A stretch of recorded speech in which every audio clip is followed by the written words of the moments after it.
একবার এক জঙ্গলে থাকত এক বুদ্ধিমান শিয়াল।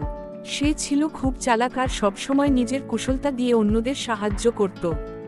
একদিন জঙ্গলে একটা খরগোশ এল। সে ছিল খুব দ্রুত, কিন্তু তার স্বভাব ছিল ধোঁকাবাজ।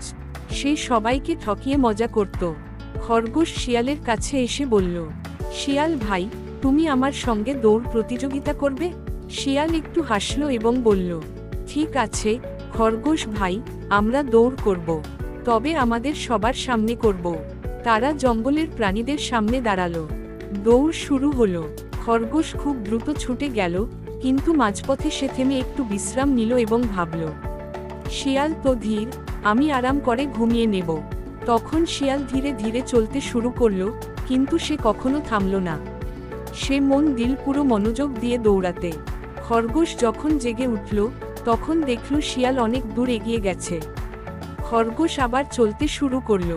অবশেষে শিয়াল জিতল এবং বলল, দ্রুত হওয়াই সব নয়, ধৈর্য আর মনোযোগ খুব জরুরি। সব প্রাণী এই শিক্ষাটা মনে রাখল। গল্পটি ভালো লাগলে লাইক করুন আর সাবস্ক্রাইব করে পাশে থাকুন আরও নিত্য নতুন গল্প পেতে।